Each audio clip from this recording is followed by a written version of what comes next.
Old Delhi में गली कासिम जान के अंदर एक मोहल्ला पड़ता है जिसको कहते हैं दवाई टोला। वो दवाई टोला इसलिए कहा जाता है क्योंकि वहाँ हकीम साहब कोई बैठा करते थे जो दवाइयाँ दिया करते थे, पुड़िया दिया करते थे। अब कहते ये हैं कि वो हकीम साहब भी किस तरह से दवाई देते थे, कैसे देते थे, कुछ नहीं पता। बस वो नब्ज देखते थे और अपने कंपाउंडर को बुलाते थे और उसको कुछ कान में बोला करते थे। कंपाउंडर एक दूसरे कंपार्टमेंट में जाता था, कुछ पीसने पासने की आवाज़ आती थी अपेरेंटली, और एक पुड़िया बना के ला के डॉक्टर साहब को दे दिया करता था। डॉक्टर साहब वो पुड़िया जो है वो हाथ में देते थे और बोलते थे इतने इतने बजे ले लेना। और जो पैसे जिसने दे दिए वो पैसे उन्होंने लिए। उनके टेबल पे एक बोरी रखी होती थी, वो उन्होंने बोरी के नीचे डाले और भूल गए। जब रात को, जब एक्चुअली उनको क्लिनिक बंद करने का टाइम होता था, तो क्लिनिक बंद करते वक्त वो बोरी उठाई, बिना देखे उन्होंने हाथ घुसाया, जो पैसे हाथ में आए वो बोरी नीचे करके अपना हाथ में डाल के चले गए। मजे की बात यह थी कि उनका क्लिनिक ठीक रात को 12 बजे खुलता था। अच्छा। उससे पहले नहीं खुलता था। और वो क्लिनिक हर रोज 12 से 3 बजे तक खुला करते थे, रात के। और मरीजों की लाइन लगती थी, क्योंकि अपेरेंटली ऐसा कहा जाता है, और ये मेरे से बहुत पहले की बात है, मतलब my father was about 3-4 years old, उस वक्त की बात है। कहा जाता है कि उनकी दवाई या जो भी वो चीज़ दिया करते थे उससे ब्रेन ट्यूमर के लोगों में भी फर्क पड़ा था। कि अगर किसी को ब्रेन ट्यूमर है, जो कि उस वक्त इतना नहीं पता लगता था, बिकॉज वो इलाका इतने वेल टू डू लोगों का नहीं है, आज भी वहाँ बहुत हम्बल बैकग्राउंड के लोग रहते हैं, तो एक्सरेज या MRIs या उस वक्त था भी नहीं। तो अब किसी को अगर दिमाग में रह रहे के दर्द है या कुछ है, हो सकता है ब्रेन ट्यूमर हो सकता है कुछ और हैमरेज हो, कुछ भी हो, उस लेवल के मरीजों का उन्होंने इलाज किया जिनका इलाज कोई अस्पताल, कोई डॉक्टर नहीं कर पाया। सिर्फ एक पुड़िया उस डॉक्टर की और वो मरीज ठीक हो जाता था। अब वो ठीक 12 बजे अपने जो लैम्ब्रेटा स्कूटर हुआ करता था पहले, उस पे आते थे। वो मेरे फादर बताते हैं, वो ग्रीन कलर का एक स्कूटर हुआ करता था, खट खट खट खट खट खट। वो सीधा ठीक 12 बजे वहाँ उन्होंने क्लिनिक के सामने रोका, शटर उठाया और जितने लोग हैं उनको एक एक करके उन्होंने बुलाना शुरू कर दिया। फिर सुनने में आया कि भाई उनका जब बेटा बड़ा हुआ तो उसने देखा कि भाई मेरे फादर जो हैं वो बोरी के नीचे हाथ डाल के कुछ पैसे निकालते हैं, इसका मतलब उसमें वो बहुत सारे पैसे हैं। ड्यू टू सम रीज़न जो भी था, he broke into the clinic eight one point और उसने बोरी के नीचे के सारे पैसे निकाल लिए। कहते हैं उसके बाद ये क्लिनिक बंद हो गया। डॉक्टर साहब कहाँ गए, उनकी फैमिली कहाँ गई, किसी को नहीं पता, बस बंद हो गया। और कुछ लोगों का मानना यह है कि भाई उनके साथ किसी जिन का वो था जो उनको ऐसी एक शिफा दे रखी थी, ऐसा एक हाथ में वो दे रखा था कि जो वो दवाई देते थे वो काम करती थी, तो इसलिए दवाई टोला उसका नाम पड़ा। और किस्सा एक्चुअली दवाई टोले का ये नहीं था, और भी है वहाँ पर। अच्छा। सो अब दवाई टोले में पुरानी दिल्ली मशहूर है पतली पतली गलियों के लिए। वहाँ दवाई टोले में एक आखिर में बिल्कुल जब मोहल्ला ख़त्म होता है, एक गली शुरू होती है जो इतनी बड़ी है कि अगर आप वॉक कर रहे हैं और सामने से कोई साइकिल या बाइक आ गई तो वॉकिंग वाले को कहीं चढ़ के या साइड में होना पड़ेगा, अदरवाइज नहीं निकल सकते। It's that narrow. उस गली में आप चलते चले जाएं, बिल्कुल आखिर में जैसे ही वो गली एल शेप लेती है, यहाँ कॉर्नर पे एक मकान है एल शेप का, जो कितने टाइम से बंद है उस मोहल्ले में रहने वाले किसी इंसान को नहीं पता। यहाँ तक कि उस मोहल्ले में मेरे नाना ने घर लिया था when my mother was not even born, so about 70 years back की बात कर रहा हूँ मैं। और वहाँ लोगों ने उनको बोला था कि आप इस मोहल्ले में वो कोने वाला मकान मत लो, क्योंकि कहते हैं इस पूरे मोहल्ले में कुछ गड़बड़ है। अच्छा। तो मेरे नाना बोला हम भी देखें कौन सी गड़बड़ है। हाँ।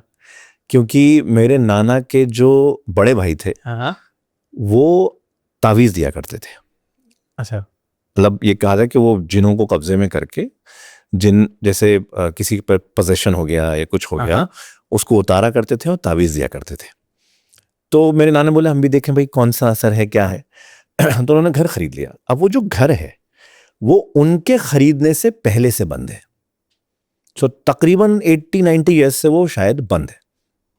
उस पर ताला आज तक भी, वो पुराना वाला ताला जो दिस बिग ताला जो लगता है, जिसमें 2 चाबियां आप लगा के खोलते थे, वो वाला ताला है। और उस घर का नाम काशाना है। काशाना। हाँ, काशाना इन फारसी और उर्दू का मिक्स एक वो है जिसका नाम ही आशियाना घर के पर्सपेक्टिव से पड़ा है। तो काशाना में जो ये वाली वॉल है, जो एक एक एल शेप की गली में निकलती है, इसमें एक छोटा सा पहले आंगन सब घर में होता था, और आंगन से एक होल खोला करते थे फॉर द वेंटिलेशन पार्ट। ठीक है, तो वहां से अगर आप गली में जा रहे हो तो आपको दिखेगा कि एक पेड़ की कुछ पत्तियां दिखती हैं। लोग जो ऊपर रहते हैं, जो छतों से देखते हैं, उनका कहना है कि उस आंगन में बीच में नीम का पेड़ है। उस घर के आंगन में बीच में नीम का पेड़ है जो 12 महीने एक जैसा रहता है, ना पतझड़ होता उसमें अपेरेंटली, ना कुछ होता। और एक कोई औरत है जो कहाँ से आती है, कहाँ जाती है, कुछ नहीं पता। उसकी शक्ल किसी ने नहीं देखी, बिकॉज इतना बड़ा घूंघट पहन के आती हैं। एक बड़ी सी झाड़ू उनके पास होती है, एक झोला होता है। वो आती हैं, आज भी वो आती हैं, और किस वक्त आती हैं, किस दिन आएंगी, किसी को नहीं पता है। वो आएंगी, कभी कभी किसी ने साइड किया है उनको, वो दरवाज़ा खोलेंगी, अंदर जाएंगी, दरवाज़ा अंदर से बंद होगा, और मुश्किल से 1-1.5 घंटे बाद वापस आके दरवाज़ा बंद करके चली जाएंगी, जैसे सफाई करने आई। ठीक है, अब क्योंकि वो गली इतनी नैरो है, तो उनके सामने की लेन में जितने घर हैं, जितने लोग रह रहे हैं, उनको कई बार उस घर से आवाजें आई हैं, जैसे महफिल जमी हुई हो, महफिल में लोग बैठे हों, शादी का माहौल है, लोग एक दूसरे से बातें कर रहे हैं, या कभी चीखने चिल्लाने की आवाज़ें आती हैं, या कभी रोने की आवाज़ें आती हैं, या कभी बच्चे की आवाज़ आती हैं, कभी जैसे मियाँ बीवी में झगड़ा हो रहा हो, इस तरह की आवाज़ें आती हैं। लेकिन घर में रहता कोई नहीं है। जो लोग उनके आसपास के घरों में छतों पे देखते हैं, उनका कहना यह है कि आंगन से जितने आपको कमरे दिखेंगे, सबके दरवाजे बंद हैं, सब पे जाले लगे हुए हैं, सब पे धूल है। आपको पता लग जाएगा कि बहुत वक्त से ये बंद है। और एक नीम का पेड़ है बिल्कुल बीचों बीच उस आंगन के। उस घर में क्या है, क्या नहीं है, कुछ नहीं पता। लेकिन उस घर में के आसपास जाने से लोग कतराते हैं, और ख़ास तौर से रात को। और ये मेरा अपना एक्सपीरियंस है, when I was about 11 years old। तो हम लोग दूसरे ही मोहल्ले में रहते थे, यहाँ मेरे मामा रहा करते थे, मेरी नानी का घर बेसिकली। तो मेरी माँ ने बोला कि मैंने ये कढ़ी बनाई है, जाके मामू को दे आओ। मैंने ओके। मैं निकल गया। मैं जैसे ही पतली गली में घुसा तो बिल्कुल अंधेरा, और मुझे कुछ नज़र नहीं आ रहा। और उस वक्त 11-12 साल का बच्चा क्या होता है यार, मतलब मुझे बहुत डर लगा। और आपको पता था कि वो घर ऐसा हाँ है? वो बचपन से हमने कहानियां सुन रखी थी। और मैं उस वक्त, एक तो बिल्कुल अंधेरा, और उसी गली के कोने में वो घर। मैं उस वक्त नहीं समझ पाया मैं क्या करूं। मैं बहुत देर वहां खड़े होकर सोचता रहा। फिर एक कोई साहब आया, शायद गली में रहते थे। मैंने कहा इनके पीछे पीछे हो लेता हूँ। वो आगे आगे चल रहे, मैं पीछे पीछे कर रहा हूँ। वो अंधेरे में कहाँ चले गए मुझे नहीं पता, शायद किसी घर में घुस गए, क्या है। मैं अंधेरे के बीच में खड़ा हूँ, इधर अंधेरा उधर अंधेरा। अब ना तो मैं इधर जा सकता ना उधर जा सकता है ना। एंड आई रैन। जब मैं भाग रहा था तो मुझे पीछे से किसी के भागने की आवाज आई, जो मेरे पीछे भाग रहा है। और मैं चिल्लाते हुए, चीखते हुए, रोते हुए भागा हूँ, और सीधा अपने मामू के घर के दरवाजे के बाहर आके मैंने जोर जोर से दरवाजा खटखटाया, और मैं अंदर घुसा हूँ रोता हुआ। क्योंकि मुझे ऐसा, फिर मेरे मामू और मेरे कजन भाई दोनों मुझे घर छोड़ने गए थे, तब मैं जा पाया था, वरना मैंने मना कर दिया कि मैं अब घर नहीं जाऊंगा। तो क्या थ्योरीज निकाली थी आपने कि जिन रहते हैं वहां, जिनों का परिवार? देखिए, कहा तो यही जाता है कि जब बहुत टाइम तक कोई घर बंद हो तो उसमें जिनों के असरात तो हो जाते हैं। इनफैक्ट इस्लाम में एक बिलीफ है कि अगर आपका अपना घर बहुत वक्त तक बंद है, अब बहुत वक्त 10 दिन भी हो सकते हैं, 1 महीना भी हो सकता है, 2 महीने भी हो सकते हैं, आप जब घर में घुसें तो सलाम करके घुसें। अच्छा। क्योंकि आपको नहीं पता, लेकिन वहां है। तो ये बेहतर है कि आप जब घर में घुसें कुछ वक्त बाद तो सलाम करके घुसें। तो मतलब अगर जैसे मैं अब कोई घूमने जाऊं नेक्स्ट ट्रिप पे, मैं और मेरी वाइफ वापस आके पहले सलाम। बिल्कुल। सो ये बिलीफ है इस्लाम में, और इनफैक्ट मैं करता हूँ, आई फॉलो दिस। मैं अगर हम लोग कहीं बाहर गए हुए होते हैं, या 10 दिन के लिए मैं कहीं ट्रैवल कर रहा हूँ, मेरी वाइफ भी नहीं है, और हम दोनों ही ट्रैवल कर रहे हैं 10-15 दिन के लिए, 1 महीने के लिए, तो जब हम उसमें घर में घुसते हैं, खासतौर से मैं जब घुसता हूँ, मैं सलाम करता हूँ। ये एक आदत बचपन से है। हाँ। तो क्योंकि ये वाली चीज़ें ना दिव्या, ये सारी फेथ और बिलीफ पे होती हैं। आप मानते हो तो ये एग्जिस्ट करती हैं, नहीं मानते हो तो नहीं। नहीं और मानते। मैं मानता हूँ क्योंकि मेरे साथ इतने इंसिडेंट हुए हैं कि मैं मानता हूँ, इसलिए मैं सलाम करता हूँ। तो ऐसा कौन सा और इंसिडेंट हुआ है आपको जो ये मानने पे बिलीव करा देता है? देखिए, वैसे छोटे मोटे एनकाउंटर्स काफ़ी हुए हैं। ओल्ड दिल्ली में ही हुए हैं, उसी घर के आसपास हुए हैं। कभी एक बाबा दिखते थे वाइट ड्रेस में, जो कभी घर के अंदर भी दिखे हैं, मामा के घर के अंदर। वो साइटिंग सिर्फ मैंने नहीं, मोहल्ले वालों में सबने करी है। अच्छा। हाँ, तो वो भी हुआ है। लेकिन एक इंसिडेंट ऐसा था जिसने मुझे हिला दिया था, और वो इंसिडेंट हुआ था दिल्ली में, नहीं हुआ था वो हुआ था मेरे एक वेरी क्लोज फ्रेंड के नाव उत्तराखंड के फार्म हाउस पे। उस वक्त तो यूपी था, हाँ। Everything was UP. हाँ। और ये मैं बात बता रहा हूँ, वही I was about 10 years 11 years old। And जो उनकी फैमिली है वो वो यूपी के ज़मींदार फैमिली है। काफ़ी उनकी बाग हैं, ज़मीनें हैं, खेती वगैरह होती है। सो वो यूपी के फार्मर कैटेगरी के आते हैं, जो रिच फार्मर्स होते हैं। और उनका काफ़ी बड़ा घर है यूपी में, एक जगह पड़ती है फलौदा, वहाँ पर फार्म हाउस उनका बना उस ज़मीन पर जो गवर्नमेंट ने उनको एज अ फार्मर अलॉट करी, हरिद्वार के पास। हरिद्वार के पास एक जंगल पड़ता है, इसको कहते हैं Rajaji national park. Rajaji national park में जब आप हरिद्वार की तरफ से एंटर करते हैं तो बहुत सारे गांव हैं छोटे छोटे, जिसमें से एक गांव है सिगरौटा, कहते हैं उसको। सिगरौटा से बेसिकली वो जंगल की ज़मीन और वो सब शुरू हो जाता है। तो सिगरौटा के पास, बिल्कुल सिगरौटा से लगे हुई, बहुत सारी ज़मीन फार्मर्स को दी गई कि आप खेती करें इसमें, आप इसमें मेंटेन करें इसको, क्योंकि उनको टूरिस्ट स्पॉट बनाने का भी वो होता है, ऐसे ही गवर्नमेंट करती है। तो उस टाइम उन्होंने अलॉट करा। तो मेरे फ्रेंड के फादर ने कुछ 5 बीघा 6 बीघा ज़मीन उन्होंने ली, जिसमें से एक पोर्शन में उन्होंने सोचा कि यहाँ फार्म हाउस बना देते हैं, पिकनिक पे आएंगे बच्चों के साथ, फैमिली के साथ, it's be a good fun. और मेरे फ्रेंड के दादा भी वो पढ़ के जो बांधा करते हैं और तावीज़ देते हैं, उनमें से हुआ करते। तो वो मेरे फ्रेंड के दादा भी यही करते हैं कि उन्होंने तावीज़ दिया, कोई बीमार है किसी को, उनको लगा कि जिनका असर है। और यूपी के गांव में तो बहुत ही होता है, वहाँ के किस्से तो बहुत हैं, उत्तराखंड के बहुत हैं। तो उन्होंने वो भी तावीज़ वगैरह देते थे। तो जब वो फार्म हाउस बना तो उसमें सिर्फ एक कमरा था जो सीमेंटेड था। एक कमरा उन्होंने बनाया सीमेंटेड। एक उन्होंने छप्पर डाला, जो गांव में छप्पर डलते थे वहाँ पे धूप में अपना बैठने के लिए एंड ऑल दैट। और एक और उन्होंने झोपड़ी सी बनाई which was turn out to be a kitchen types, ठीक है। और उन्होंने फिर ऐसे फेंसिंग टाइप की करा दी। तो जो पक्का कमरा था, वो सीमेंटेड कमरा था, उसके दादा ने वो पढ़ के, अपने जो दुआएं और वो सब पढ़ते थे, वो पढ़ के उन्होंने बांधा था। खैर, जब वो तैयार हुआ तो उनका फ़ोन मेरे फादर के पास आया कि भाई फराज को आप भेज दीजिए, हम लोग वहाँ जा रहे हैं, मैं और सहवान जा रहे हैं, हम लोग वहाँ पे पिकनिक मनाने ऐसे ही जा रहे हैं। तो अब फैमिली फ्रेंड्स थे, सब कुछ था, तो कोई ऐसी वो नहीं हुई। आई वॉज टोल्ड टू गो।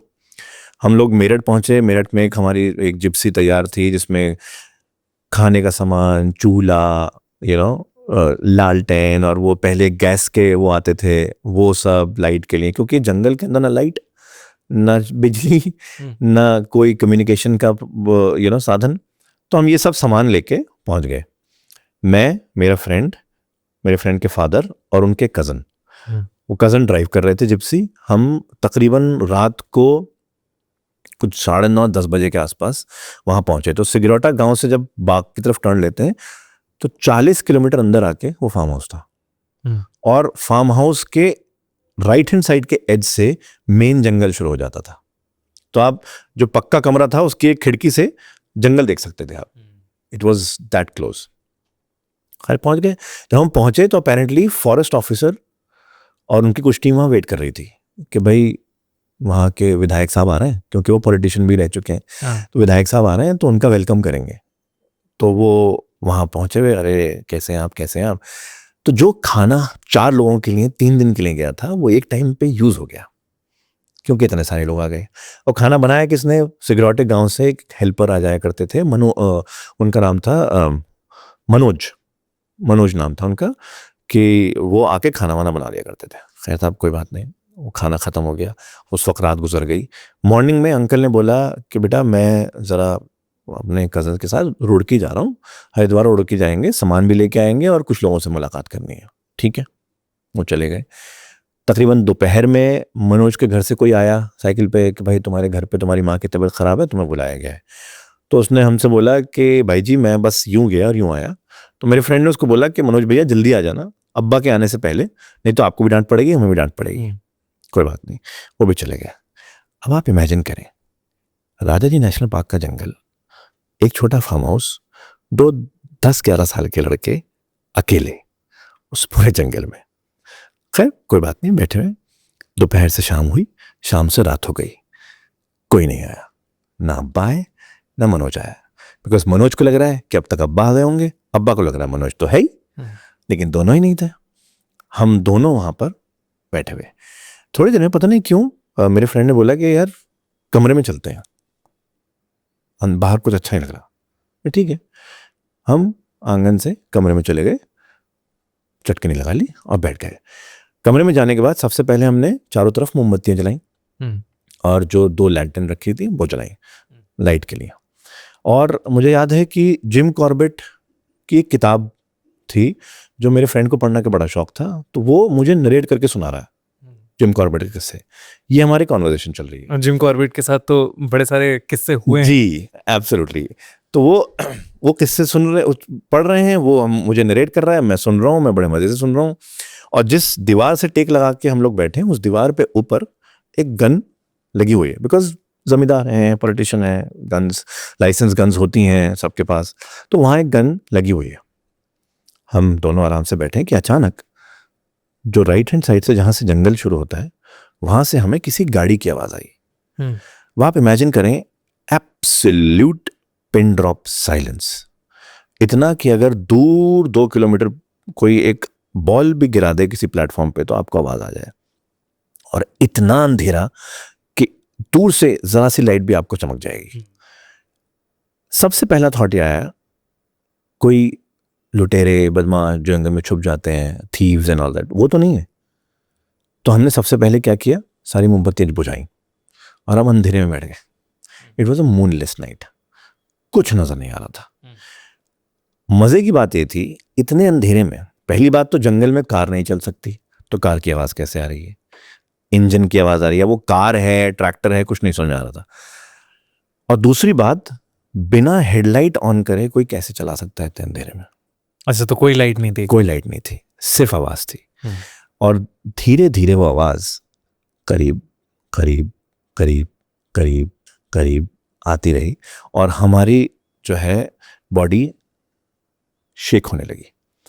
और मुझे तो ऑब्वियसली ज़्यादा डर लगा, बिकॉज उसको आदत थी गांव में रहने की, जंगल में आने की और ऑल दैट। मुझे आदत नहीं थी, मैं पहली बार जा रहा था। तो मेरे तो आंसू ऑलमोस्ट टपकने शुरू हो गए थे।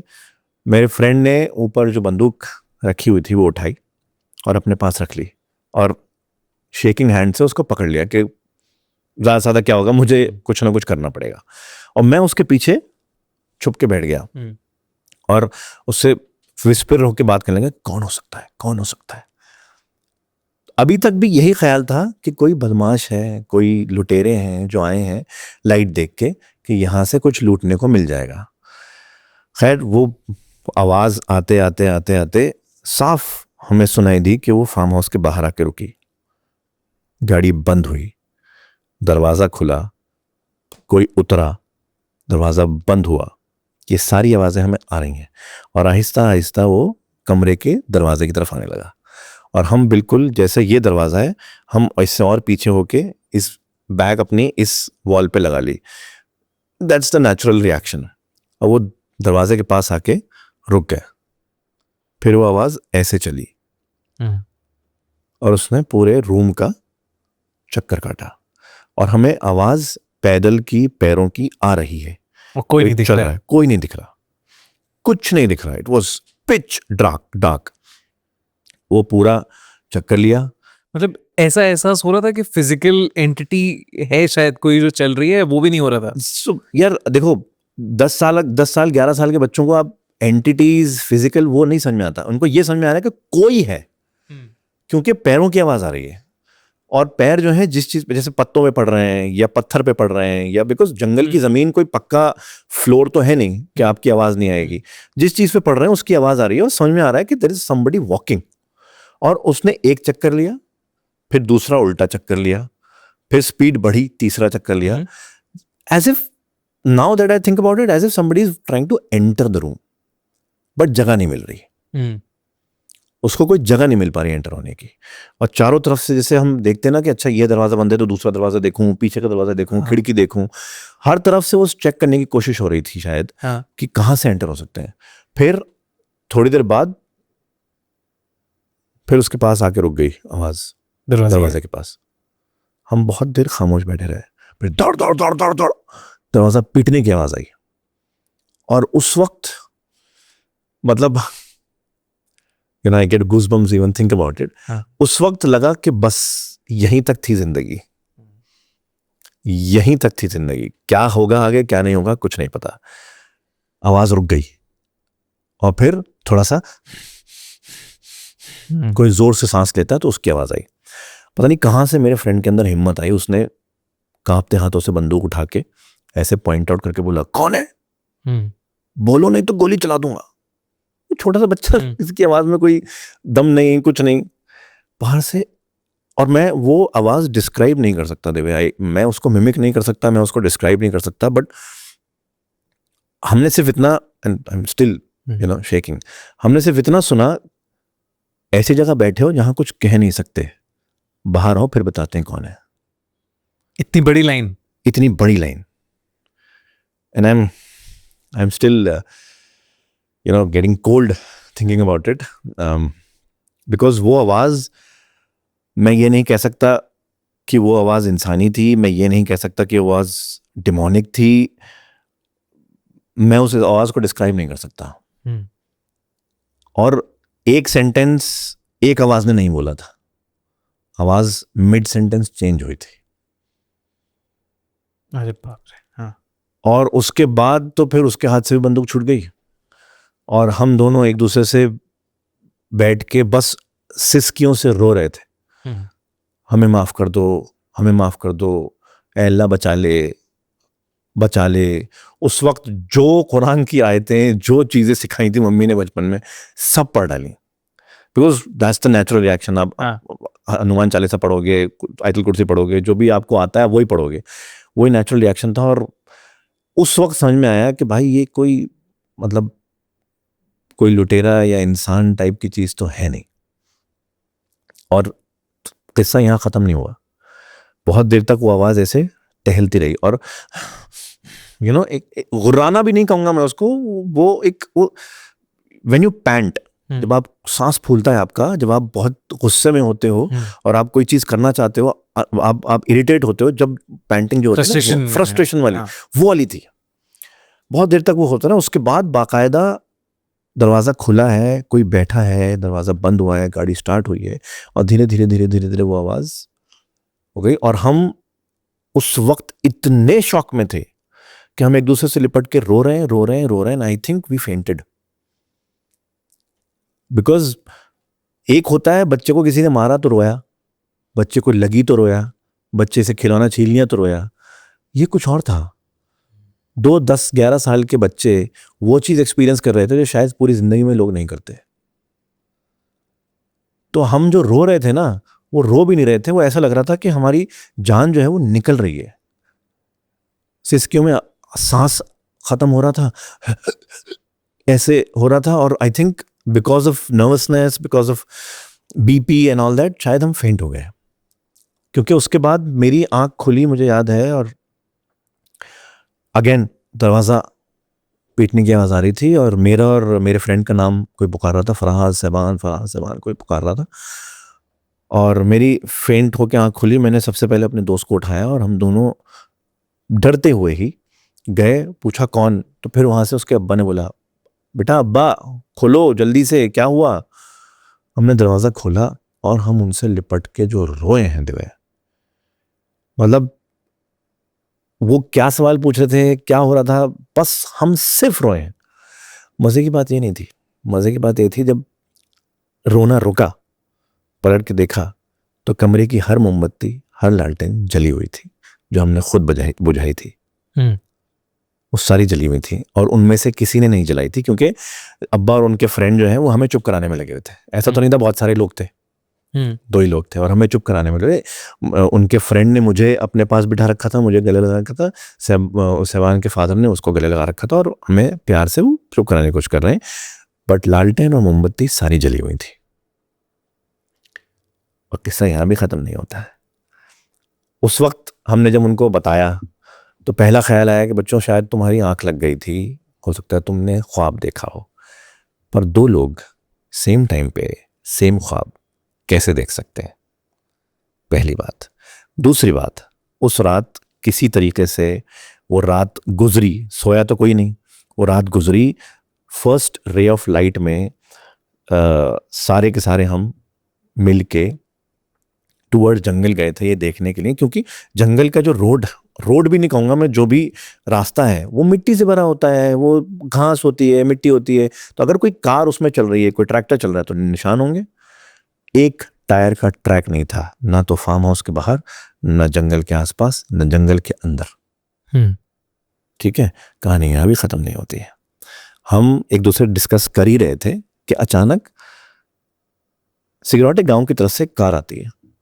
जब गौर से देखते हैं तो ये तो सेबान के फादर के घर की दूसरी कार है। घर से कौन आ रहा है और कम्युनिकेट कैसे किया? ना फोन थे, ना कोई वे ऑफ कम्युनिकेशन था। देखा कि सेबान के, मेरे फ्रेंड के दादा किसी एक ड्राइवर के साथ चले आ रहे हैं। और जैसे ही वो आए हैं, मेरे फ्रेंड के फादर ने पूछा, अब्बा आप यहाँ? कह रहे 1 मिनट रुको, मुझे बच्चों से बात करनी है। वो सीधे हमारे पास आया, पूछा बच्चों कल रात यहाँ क्या हुआ है, मुझे पूरी डिटेल जाननी है। उनको वहां बैठे बैठे किसी तरह एहसास हुआ था यहाँ कुछ हुआ है।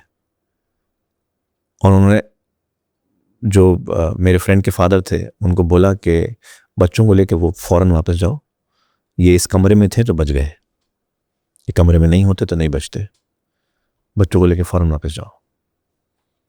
क्या था उस कमरे में? कुछ वो कमरा उन्होंने पढ़ के बांध रखा था, बताया था मैंने आपको। हाँ, वो एंटिटी जो भी थी वो एंटर नहीं कर पाई।